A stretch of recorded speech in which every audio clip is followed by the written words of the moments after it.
Fala galera, tudo bem com vocês? Espero que sim. Então, hoje eu estou trazendo para a gente uma questão, de novo, da discursiva de 2020 da UERJ. É uma questão que, numa só tacada, os caras pegaram e fizeram os alunos utilizarem vários conceitos de química básica, do início da química que a gente viu lá em 2020 ainda, certo? Não é o tipo de questão que cai no Enem, eu acho que talvez assim um pouco, mas um pouco diferente também, é bem interessante a questão. Então acho que a gente vai recordar bastante coisa aí do que a gente não viu há muito tempo. Então eu vou compartilhar aqui com vocês a questão em si, certo? Vamos lá.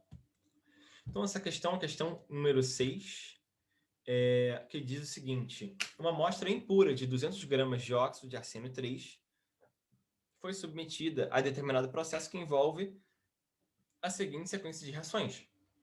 Reação 1, AS2O3 mais 6 zinco mais 12H+, indo a 2ASH3 mais 6N2+, mais 3H2O. E uma segunda reação, reação 2, que são 2ASH3 indo para 2AS mais 3H2. Tudo que eu falei deve ter dito nada para você, né? Mas o que a gente está vendo aqui na primeira reação?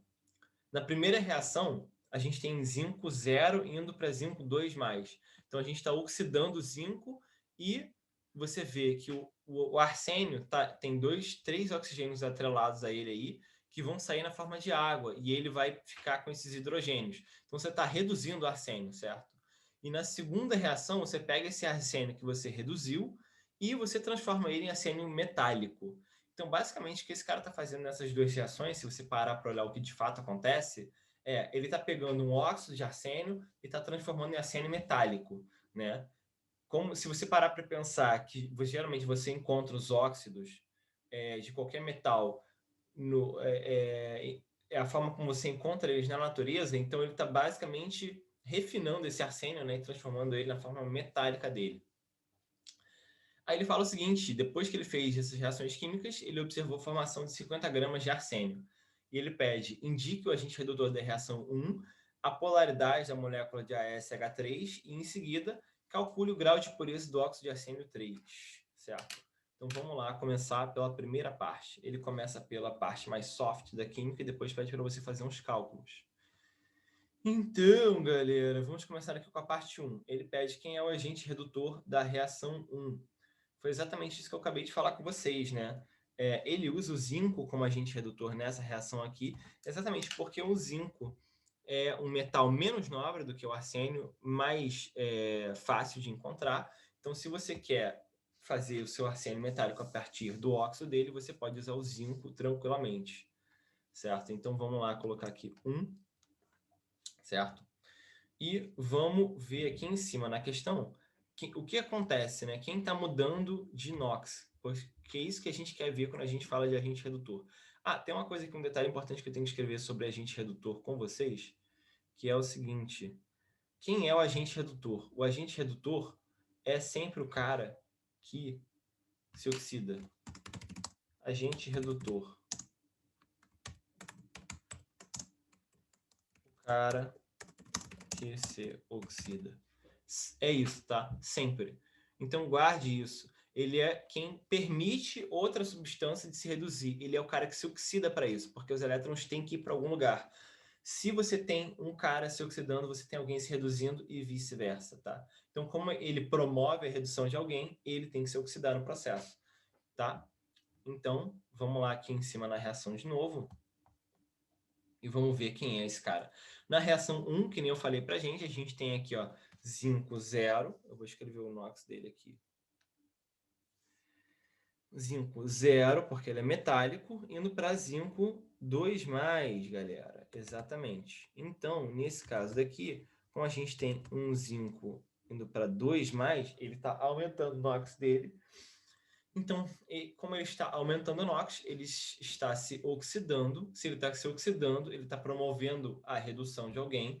Então, ele é o agente redutor, tá? Aí você pode se perguntar, é o Zn0 ou o Zn2 mais o agente redutor? O agente redutor é aquele cara, o agente de viagem é o cara que te ajuda a encontrar uma passagem para tu viajar antes de você viajar, certo? Então, o agente redutor está presente antes da redução. Então, ele é o ZN0, tá? Ele está lá para ajudar a galera a se reduzir. É o ZN0, tá? Nesse caso daqui, então, eu vou apagar essas duas bolinhas que eu fiz aqui. Ih, caramba. Aqui. Vou fazer uma seta e vou escrever ZN0, tá? Agora ele pede, galera, a polaridade da molécula de ASH3,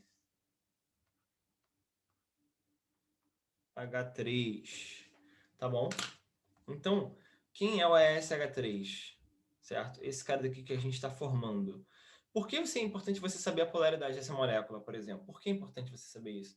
Porque se você sabe a polaridade dele, você sabe, por exemplo, como separar ele. Você sabe em qual solvente ele vai se dissolver bem ou não. Se a molécula é polar, então provavelmente ela vai se dissolver em água. Se não é, ela não vai. Então isso é de fato importante. Para a gente descobrir de polaridade, a gente sempre partia dos primórdios da química, né? Que é a distribuição eletrônica. A distribuição eletrônica define as propriedades de todos os compostos químicos. Então, está aí os primórdios da química. Qual é a distribuição eletrônica do AS, do arsênio? AS. Ele está aqui. Opa, nossa, ficou muito feio isso. Agora ficou melhor. Do AS. Se você parar e olhar na tabela periódica, você vai reparar que existe o seguinte, ó. Primeiro a gente tem o nitrogênio, depois o fósforo, depois o arsênio, certo? Então, eles estão na mesma família. O que isso quer dizer, galera? Isso quer dizer que eles têm as mesmas propriedades químicas, beleza? As mesmas propriedades químicas. Isso quer dizer que eles têm a mesma distribuição eletrônica na camada de valência. Então, vou escrever isso aqui também, porque isso é uma coisa importante a gente lembrar. Tá.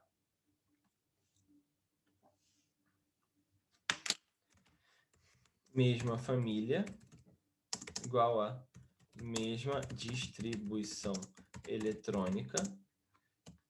Eu vou colocar aqui, ó,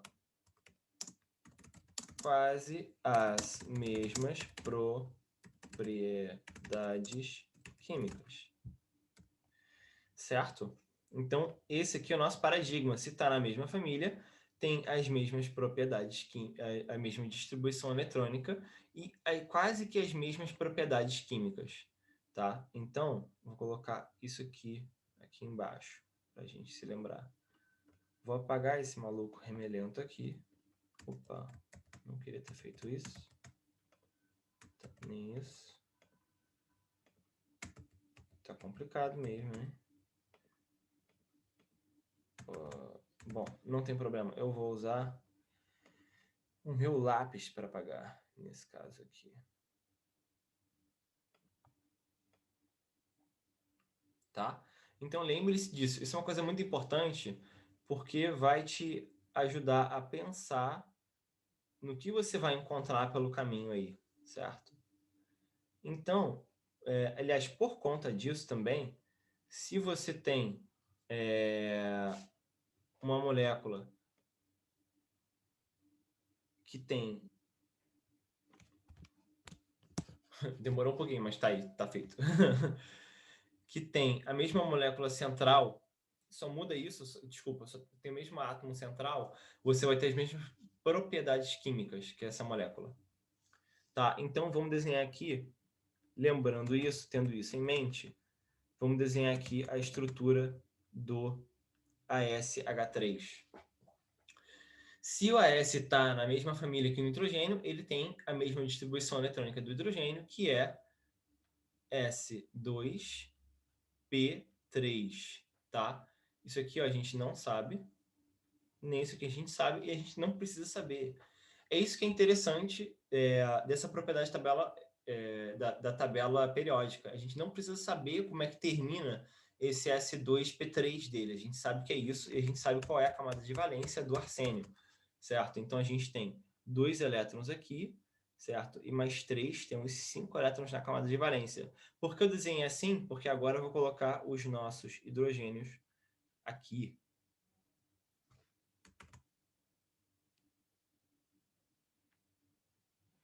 Tá? Então, cada um desses hidrogênios está formando uma ligação com o nosso arsênio. E agora a gente vai parar e vai usar aquele modelo dos balões que se repelem para as nossas ligações e para os nossos pares eletrônicos, para que a gente pense qual vai ser a estrutura dessa molécula, tá bom? Então, galera, vamos... Não sei se você lembra desse modelo, um modelo chamado VCPER, eu vou escrever ele aqui daqui a pouco. Daqui a pouco não, agora, né? Chamado modelo VSPER. É o modelo de repulsão dos pares eletrônicos valência, uma coisa assim. O que esse modelo diz para a gente basicamente é o seguinte: você pode pensar nas ligações que utilizam 2 elétrons e nos pares eletrônicos como balões que se repelem, querem ficar o mais longe possível uns dos outros. E para fazer isso, eles adquirem determinadas geometrias, né? Não sei se você lembra, mas, por exemplo, quando você tem 4 ligações ou 4 pares eletrônicos, o jeito que eles mais se repelem é fazendo um tetraedro, assim, né? Cada um para um lado, cada um apontando para um lado diferente, que nem eu acabei de desenhar aqui do lado, e eu vou apagar agora também. Então, é exatamente isso que acontece com esse arsênio aqui, ele forma esse tetraedro, tá? Agora, a pergunta que ele também faz para a gente é se essa molécula é polar. Primeira coisa, por que é importante a geometria dela? Porque poderia ser que todas as ligações dessa molécula fossem, de fato, polares, mas a molécula não fosse polar, como é o caso do CO2, porque ele tem uma geometria e particularmente uma simetria que fazem com que ele não seja polar, certo?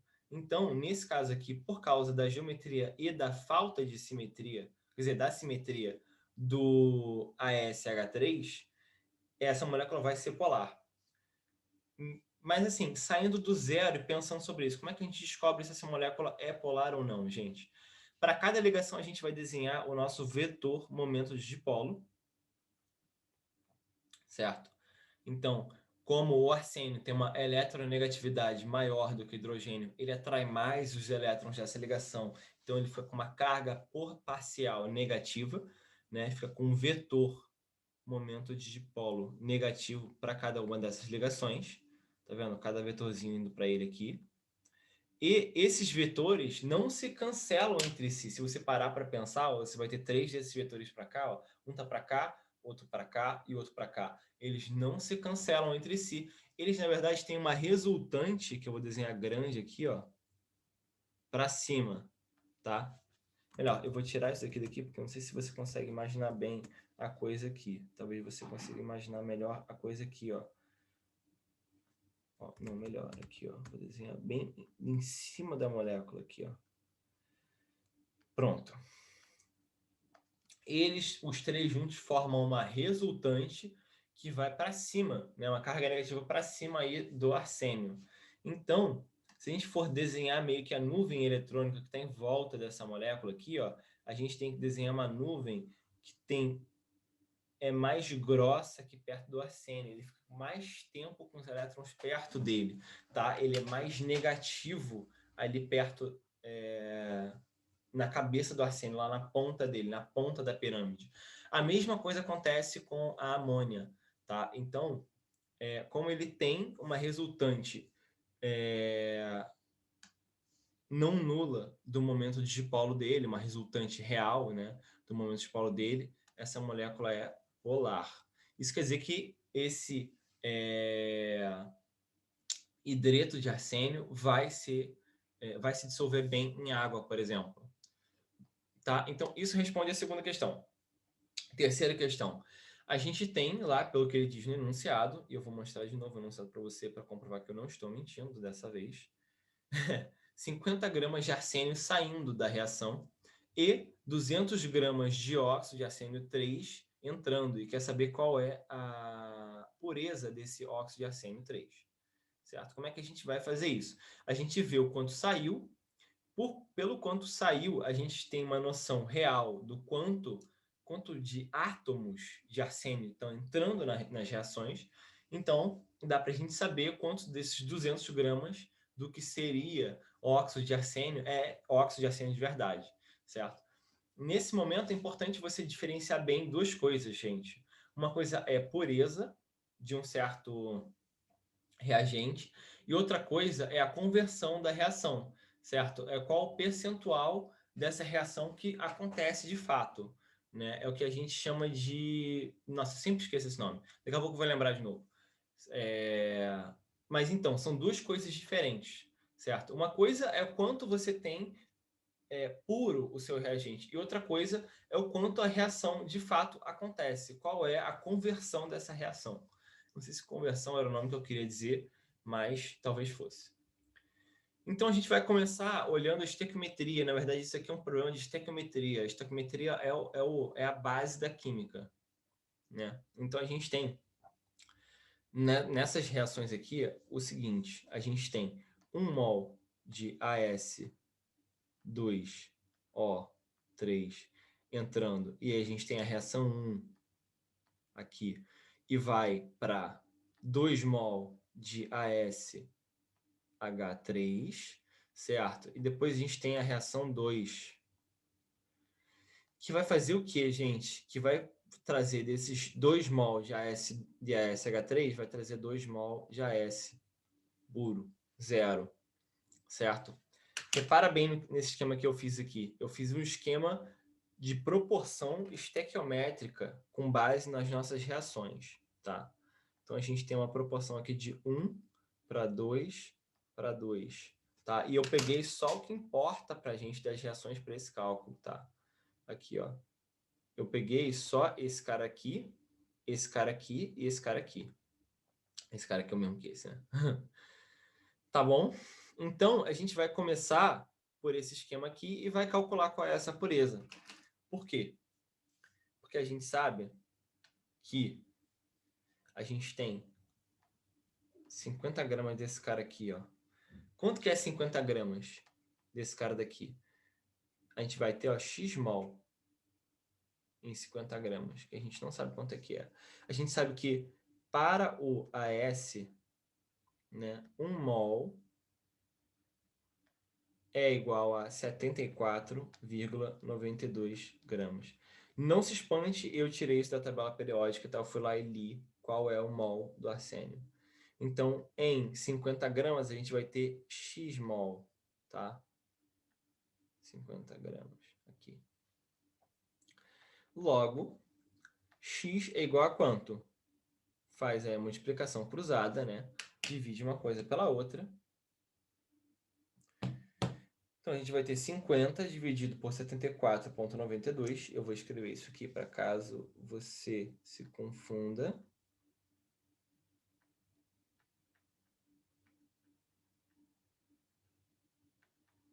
Certo? Isso aqui vai dar 0,6674 mol, tá? Duas coisas. Quando você vai fazer uma regra de 3, é muito importante você analisar o número que está saindo para ver se ele faz sentido, tá? Nesse caso aqui faz sentido, porque 1 mol tem 74. 50 gramas, quer dizer, quantos mol a gente vai ter em 50 gramas? Tem que ser menos do que 1 mol, certo? Então, se você olhar os números aí, tipo, claramente você vai ter que dividir 50 por 74. E é isso. Então, a gente obteve 0,674 mol, tá? Então, a gente tem aqui, ó, eu vou tirar esse xzinho aqui e vou escrever exatamente isso, tá? Pra gente avançar. 0,6674 mol. Tá bom? Então, se 2 para 2, se a gente tem 2 aqui para 2 para lá, então a gente vai ter a mesma coisa aqui, galera. 0,6674 mol. Desse cara aqui, ó, que é o A2, que é o ASH3, tá? Então a gente tem essa mesma quantidade, beleza? Deixa eu ver se eu consigo mudar isso aqui de lugar. Vou botar isso aqui mais para baixo um pouco para a gente conseguir descer. Nossa, não ficou bom.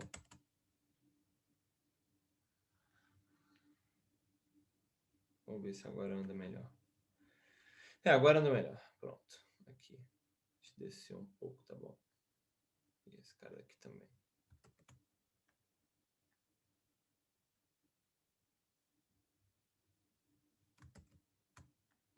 Foi mal, galera. Minha inépcia com a ferramenta aqui.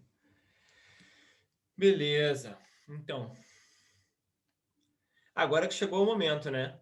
A gente está andando de trás para frente, pegando quanto que a gente teve de produto, viu quanto a gente tem do segundo reagente, e esse segundo reagente, na verdade, é o produto da primeira reação. Certo? Então, agora a gente tem aqui, ó, 2 mol desse para 1 mol desse. Ficou fácil, né? Se a gente tem 1 para 2, a gente tem 0,76, vai ser a metade do mol do outro. Então, isso aqui, ó, vai ser 0,6674 dividido por 2, que é igual a 0,3337 mol. Tá bom? Não, ficou feio esse mol, né? Vou colocar embaixo também. Mol. Desse cara aqui. Tá? Agora, eu vou pegar e vou apagar isso aqui. Esse cálculo aqui que eu fiz para esse cara. Porque a gente vai fazer um cálculo similar, mas ao contrário, para o AS2O3, tá bom? Primeiro, quanto que tem um mol de AS2O3? Né? A gente tem 74.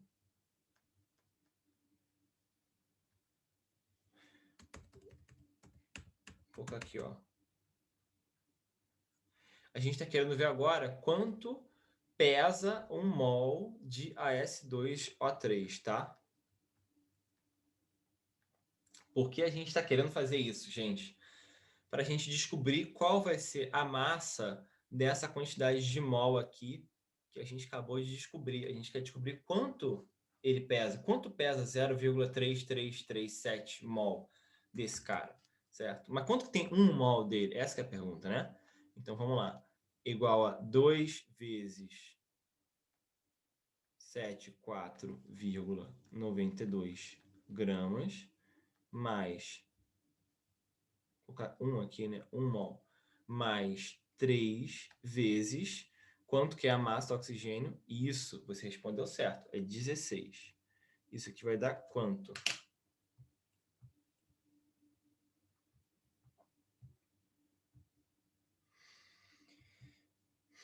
Cento e 197,84.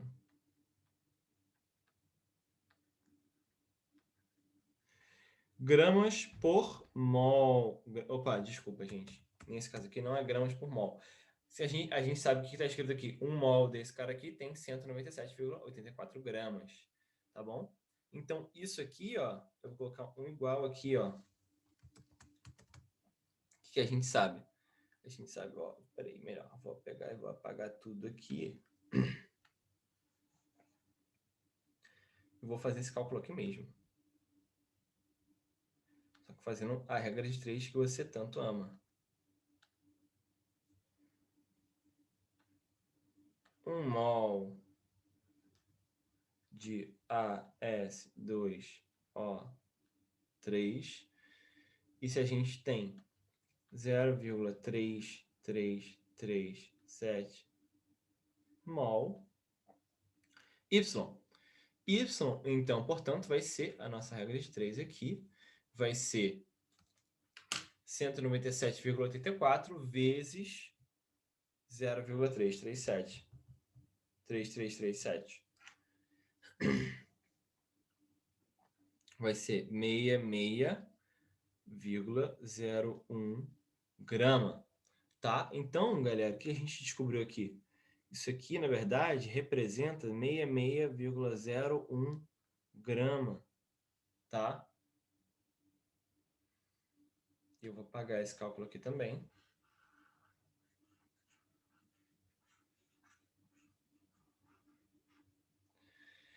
Essa quantidade de mol representa 66,01 grama de AS2O3, certo? Então, repara bem o seguinte, a gente tem só essa quantidade de gramas de AS2O3 para 200 gramas. E agora a gente pode finalmente calcular qual é a pureza, tá? Então aqui, ó. Pureza. Nossa, ficou meio trágico. Aqui. Pureza do AS2O3 é igual a quê? 66,01 grama dividido por 200 gramas, que era a nossa amostra, né? Então, a gente pega e divide uma coisa pela outra e vai dar 0,33. É igual a 33%. Tá bom? Então, a gente descobriu que essa amostra tem uma pureza de 33%. Fizemos a polaridade, fizemos o agente redutor. Então, acabou. Né? Eu acho que assim, a parte mais difícil dessa questão é a terceira, da estequiometria, porque você tem que saber levar o negócio adiante. E, bom, a segunda parte também não é fácil. Então, essa questão é uma questão bem interessante, assim, afinal. Acho que é isso que fica. Tá? Então, é isso, galera. Espero que vocês tenham aproveitado bastante, como sempre. E que vocês estejam estudando muito, muito, muito, muito, tá bom? E divirtam-se, curtam e façam uma boa prova. Até a próxima semana. Beijo. Tchau, tchau.